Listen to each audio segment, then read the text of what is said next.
ఏందో ఏమో, ఏం మాట్లాడాలనో, ఏం చెప్పాలనో, ఏమనాలనో, ఏమనొద్దో, ఎవరి పేరు తీయాలనో, ఎవరి పేరు తీయొద్దో, ఎవరి పేరు తీసుకోవాలనో, ఎవరి పేరు తీసుకోవద్దో ఏం అర్థమైతలేదు ఈ విషయంలో. కానీ చెప్తా, బండి సంజయ్ గారి కుమారుడైనటువంటి బండి సాయి భగీరథ్ ఆయన ముచ్చట చెప్తా.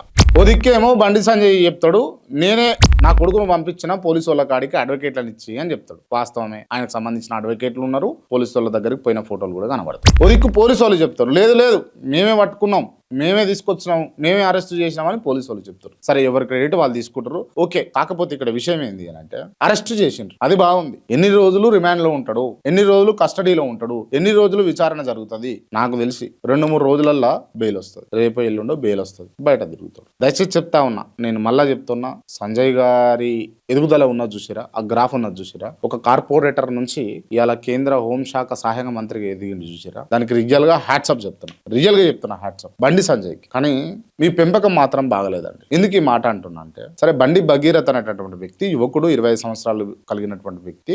ఆయనకు ఒక అమ్మాయితో ప్రేమలో ఉండడము, బంధు అలవాటు ఉండడం, ఇదంతా ఓకే. కానీ ఆయన ఒక కేంద్ర సహాయక మంత్రి గారి కుమారుడు. అది మర్చిపోయి ఇష్టారీతిన కొట్టడాలు, ఇష్టారీతిన తన్నడాలు, ఇష్టారీతిన ర్యాగింగులు, ఇష్టారీతిన పబ్ కల్చర్, ఇష్టారీతిన పొగలూదుడు, సిగరెట్లు దాగుడు, ఇది మాత్రం కట్టడి చేసుకునేది అంట. ఎందుకు అనంటే ఆయన మీ కొడుకు. ఆయన ఎవరో ఇల్లయ్య కొడుకో మల్లయ్య కొడుకు అయితే ఇదంతా లేకపోతుంది. ఎందుకు అంటే మీ నుంచి సామాన్య ప్రజలు చాలా నేర్చుకోవాలి, ఇన్స్పైర్ కావాలి. ఎస్, నేను గా లీడర్ కొడుకు లెక్క ఉండాలి, ఎస్ నేను గా లీడర్ లెక్క ఉండాలి అని ప్రజలు అనుకోవాలి, ప్రజల మనసు నుంచి రావాలి. కానీ ఇలా చీదరింపులు, చీకొట్టుకునుడు ఇది అయిపోయింది. దయచేసి చెప్తా ఉన్నా, మీ కొడుకే కావచ్చు, మీకున్న పరిజ్ఞానానికి, మీకున్న తెలివికి, మీకున్న జ్ఞానానికి, మీకున్నటువంటి పట్టుదలకు, మీకున్న జ్ఞానానికి, మీకున్న పట్టుదలకు, మీకున్న ఓర్పుకు రియల్ గా చెప్తున్నా, ఒక కార్పొరేటర్ నుంచి మీరు కేంద్ర హోం సహాయక శాఖ మంత్రిగా ఎదిగినందుకు మళ్ళా చెప్తున్నా హ్యాట్సాప్. కాకపోతే ఒక తండ్రిగా ముమ్మాటికి ఫెయిల్ అయిపోయింది. దయచేసి